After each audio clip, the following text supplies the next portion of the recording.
Okay, so I think as we don't have that much time, we will start right away. Quick note in German.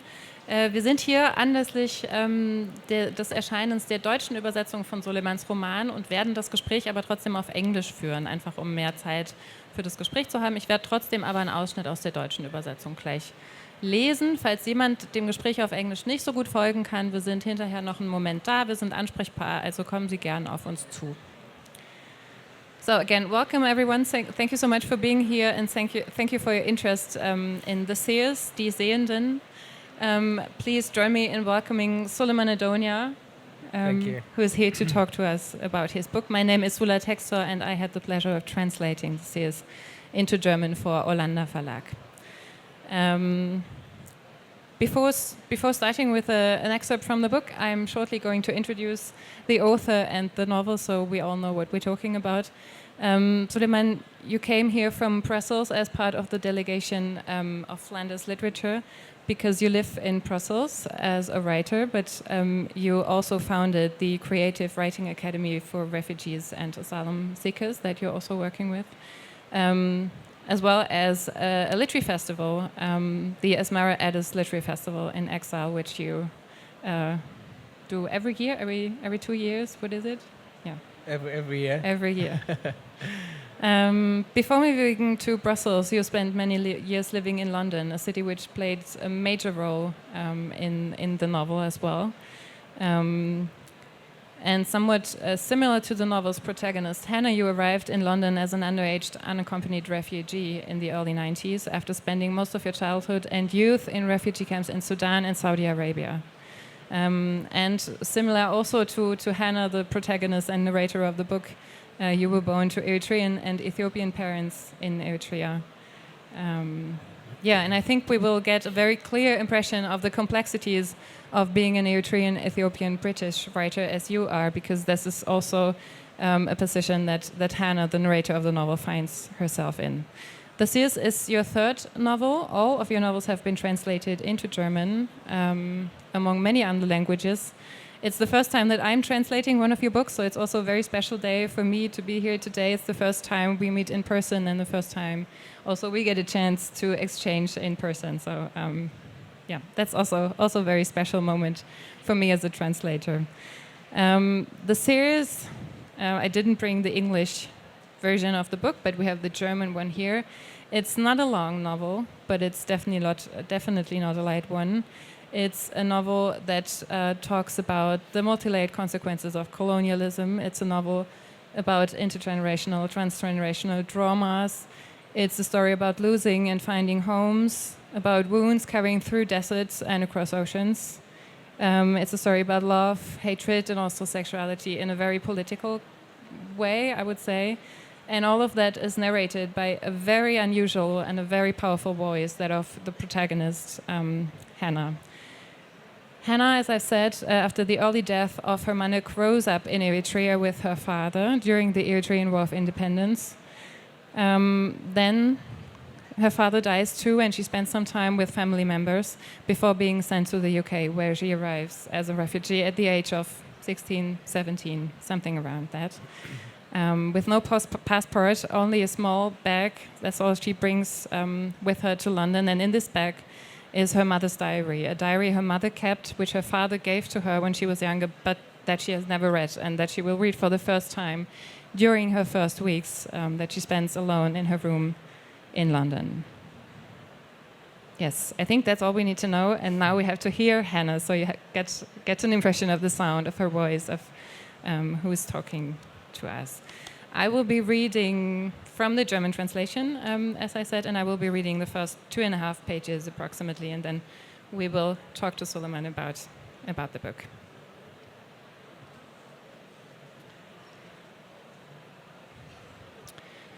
Meine Mutter brachte mich in Kiran zur Welt, aber in London habe ich mich noch einmal neu geboren, in dieser Frühlingsnacht, als ich auf einer Bank am Fitzroy Square in Binabelosi eindrang. Es war, als hinge eine Laterne an der Spitze meines Strap-on, sodass ich mich selbst in seinem Inneren gespiegelt sah. In einer Welt so vertraut wie unvertraut, schön und verstörend, aufwühlend und bestärkend. Hannah. Bina Belosi schrie meinen Namen. Nie habe ich mich so gegenwärtig gefühlt. Ich gab mich der Macht meiner Lust hin, blähte die Kraft meines Verlangens auf, um in ihm zu atmen und auf neue Art zu sehen und gesehen zu werden. Das O in Bina Belosis Hintern öffnete sich wie eine Rosenknospe mitten in der Nacht. O Bina Belosi, Duft meines Gartens, O Bibi. In dieser Nacht, als meine Hände sich fester um Bina Belosis Hüften legten, flüsterte ich meine Geschichte in sein Ohr, in den Himmel über London, unzensiert und wahrer als die in meinem Asylantrag, der in den Regalen des Homeoffice stand und verstaubte. Sie ging so. Meine Mutter kam in Keren zur Welt am 27. März 1941 bei Sonnenaufgang, als britische Truppen die Italiener besiegten, die ein halbes Jahrhundert über unser Land geherrscht hatten. Die Geburt geschah in einem Haus am Fuß der Berge von Keren.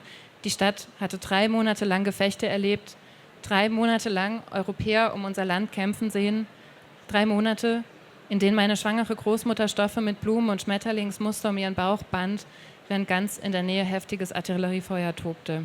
Vergeblich. Meine Mutter kam in diese Welt und lebte in ihr mit unberechenbarer Kraft. Als das Kind geboren war, ging das Hausmädchen meinen Großvater suchen, aber der feierte in den Straßen eine andere Art von Geburt. Er schwenkte Blumen und sang aus Dankbarkeit für die britischen Soldaten, die sein Land vom Faschismus befreit hatten. Ein britischer Offizier wandte sich ihm und allen um ihn herum zu und sagte: Ich habe das nicht für dich gemacht, Nigger. Ich habe das nicht für dich gemacht, Nigger. Mein Vater weinte, nicht über die Geburt seiner Tochter, sondern über das Ende einer Erniedrigung in den Anfang einer anderen. Sein Land und er gingen aus den Händen der Faschisten über in eine andere Form europäischer Unterdrückung. Diese Anekdote ist mir im Gedächtnis geblieben. Aus ihr wuchs in meiner Kindheit Bitterkeit gegenüber den Briten. Sie lenkten die Aufmerksamkeit meines Großvaters weg von der Geburt meiner Mutter und machten sich selbst in seinem Kopf breit. Meine Mutter wurde zur Waise gemacht von einem Mann, der seine Zeit allem Englischen widmete, von Büchern bis zum Essen, der den Lebensstil der Briten studierte, als könne er seinen gebrochenen Stolz reparieren, indem er ihr Aussehen und Verhalten nachahmte. Er hatte Schiebermützen besessen, aber nach der Ankunft der Briten wurde ein Filzhut seine bevorzugte Kopfbedeckung. Er kaufte graue Anzüge, trug englisches Wetter im sonnigen Keren. In seinen Hemdsärmeln steckten Manschettenknöpfe und seine Westen hatten 2 Taschen, in die er seidige Rosenblüten steckte, nachdem er erfahren hatte, dass die Rose Englands Nationalblume war. Und ich summte tief, als ich Bina Belosis Rose freilegte. Oh, Bina Belosi. Mein Großvater sprach Englisch mit meiner Mutter, damit es eine ihrer vielen Sprachen werden würde. Und meine Großmutter war so wütend, weil er bei der Geburt nicht an ihrer Seite gewesen war, dass sie ihrer Tochter einen italienischen Namen gab. Mary Melanconia. Ich denke oft an die Gefechte, an die in den Bergen und die zu Hause zwischen meinen Großeltern und frage mich, ob die Gewalt, die meine Mutter als Fötus im Bauch ihrer Mutter erfuhr, etwas zu tun hatte mit der, die sie meinem Vater zufügte und die bis zu mir durchsickern und in Bina Belosis Innern die Zähne verlieren sollte. Oh, Bina B., gib mir mehr von dem Frieden in dir. Das Gefühl der Erniedrigung lag in der Familie wie eine Krankheit, die auch ich geerbt hatte. Als ich 2 war, wurde meine Mutter von der äthiopischen Armee, die die Briten abgelöst hatte und seither unser Land kolonisierte, getötet. Ich habe keine Erinnerung an sie. Alles, was ich bisher erzählt habe, weiß ich aus zweiter Hand. Wie gebrauchte Kleider spazieren manche von uns durchs Leben mit Geschichten voller Löcher und Lücken. Aber, wie es in dem eritreischen Sprichwort heißt, das mein Vater mich gelehrt hat, alles vergeht, die Liebe bleibt. Thank you. So, reading these first sentences of the novel, I remember when I read them for the first time that I was so perplexed by this powerful voice, by this person who we get a very good impression of right away, I would say. So much of what the book is about is also already in these first sentences. Very impressive. And I wanted to ask you to start our discussion. Where did this character come from? How did you create her? What was the process behind that? I try to be brief because we don't have time. I actually wrote this novel on my iPhone over 3 weeks. It was, I don't remember anything, It happened in 2020, you know, the start of the first lockdown we had in Brussels. You know, I write in cafes, so when the lockdown happened, they shut down, they closed my cafe, so I was in a very depressed mood because I thought like, that's it, I can't write at home. So anyway, one afternoon, it was so beautiful. The sun was out, spring, gorgeous. I just went for a walk. Then I decided to stand in front of a pond just to breathe. And then a name came to me, you know, and the name was Hannah. That's it, you know. That's all I had. And then the first sentence, I felt it in my head, and then I took out my iPhone, and every day I was coming to that place, and then in 3 weeks I had an entire novel. And it was I have the experience now to know if a first draft of a novel is good or not. This is my third novel, and I really thought it was good. I sent it to my agent, and she said, "Oh my God, this is amazing." When I told her like I did it in 3 weeks, she could not believe it. And then she just did like some, there were about 5-6 spelling mistakes. And then she said, "I can't do anything. I'm going to send it to my publisher." And that's where we are. So That sounds like a very intense process. When I read the book for the first time, that was also a very intense experience. The book is written in one single paragraph, so there are no chapters, no paragraphs, no logical moments when to put the book down. So you're reading, like you want to read onwards, you're driven to read onwards, but I felt like I was also forced to not put the book down, to keep reading. So. Yeah, basically, the difference is that when you're writing on your iPhone, you just don't have the time to think. It's all about feeling, And I'm really influenced by one of Russian painter Kandinsky, who was influenced by Asian philosophers, which is about, in I think in the art and literary world, we're becoming a lot more rational and logical. And basically what he tried to do was he said art should be led from the feeling, from your gut, from the instinct, from the soul, and that's why I've locked out my rationality and my logic, set it aside, and it was all about the feeling, and so when you write from feeling, it's not about, it becomes like a flow. It becomes like a stream of consciousness. It becomes like water gushing out, And that's why, especially when you write it on your iPhone, it's like you're so close to the text, you don't have time to pause. You don't have time to think, maybe I should do this character like that or like that. It's just about going with your feeling and gut instinct, and you see where you go. I think that it's a similar experience for Hannah, who has this strong urge to take back her own story. Arriving in London, living in London as a refugee, as an Eritrean, her story is told by others in very distorted and very reduced ways. For example, the story that is written down in her asylum application, which does not at all relate to her own story. So why is it so important for her to take it back, to own her own story, to retell her own story, and why is it so difficult at the same time? This is a really interesting one. I mean, the thing is that when you seek asylum, you basically, when you leave in your country, you are basically leaving so many things behind, So, you leave in your language even, you live in people you love, you live in your belongings, you live in everything. And so your possessions narrow down to the extent that the only thing you possess becomes what you, with your body, your feeling, your heart, your soul and emotion, and your story becomes one of those valuable belongings that you have. And that's why for Hannah, language is important. Telling her story the way she has lived it is really important, because the story becomes your city, because, the story becomes your country, your identity, your nationality. You only become fluent in how you relate to your own story. Yeah, maybe we can talk about languages for a bit. Hannah grows up speaking several languages. Her mother tongue is Tigrinya, her father's language is Amharic. She speaks Tigre, I think, Arabic, and she also speaks some English when she arrives in London. So how is that? Where does this English come from? Basically, when she was back home, her mom died when she was 2, and so her father, who is illiterate, decided in honor of Hannah's mom, whom he loved so much, to create a library. But he was a person who couldn't read or write himself, and so he started to save books in the way people, save pets and human beings at times of war.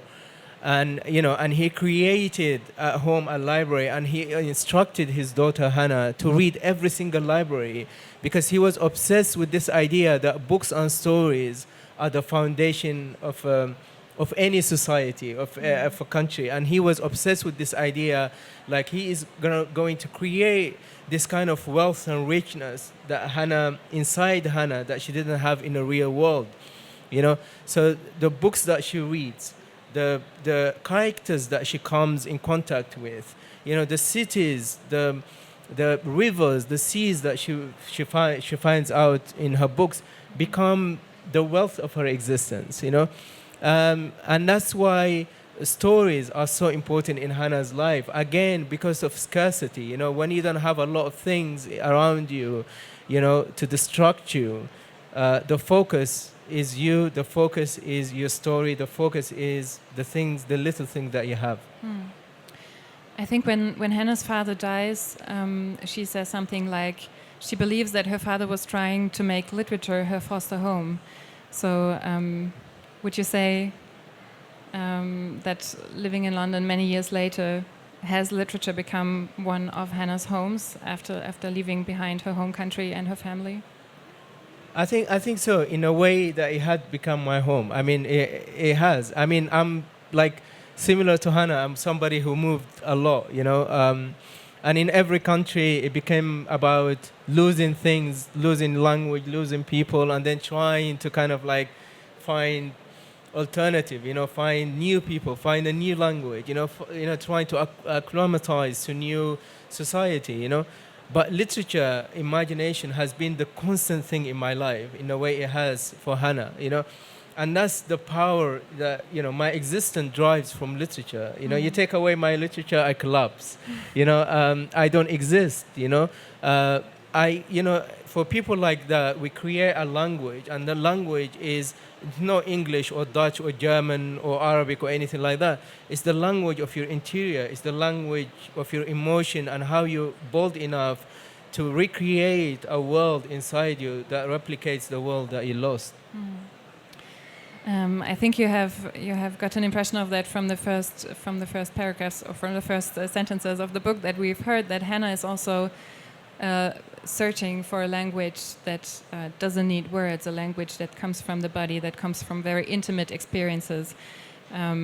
Would you say that this language that she's looking for, and that she also finds in a way, I think because this physical experience that she's having enables her to tell her own story in words and in images, would you say that this language coming from the body is something universal, something that enables us to communicate with people from all over the world? Or I think so. I mean, sex and love are one of the two most powerful ways we relate to people, but they're not the only ones, I've been obsessed with this idea of intimacy throughout my novels. Intimacy is the heart of the themes that, I keep kind of exploring. And my second novel, for example, is about redefining the idea of sex, redefining how we get intimate with each other, It's, so it's especially, one of the most difficult things selling this book has been like, it's a story about refugees, yet sex is very present on every single page of the book, Fucking become a way of relating for Hannah, for seeing herself, and I think, and this is the power that she has. I don't know why, but sexuality, this idea of sex, becomes a way with which she is much more assertive with the world, and I don't see why not. I don't see why I have to kind of explain all the time in a very eloquent way that sex matters to refugees as well.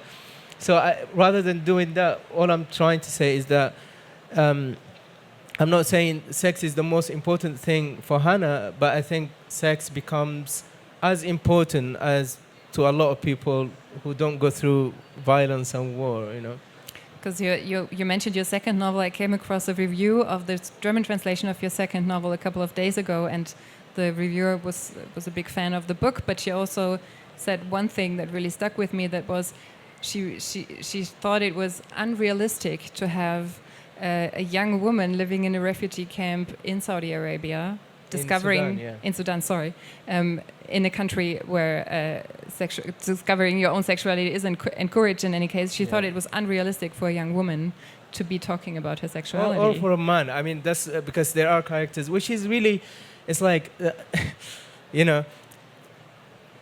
what people don't understand who have not lived in refugee camps, for example, or like who've migrated, is that, again, because, people don't go around with, you don't flee with belonging. You don't flee with the city on your back, You're fleeing basically with yourself, And we all go through it. Like if we are being isolated in isolation, during the lockdown, for example, you become intimate with yourself, and so, I don't really, in refugee camps, for example, when I lived in refugee camps, people, people were born. We were having kids born. So how are they born if they not having sex? I mean, and it's really funny because I had to fight for every single book. Like, okay, all right, you have to kind of explain it,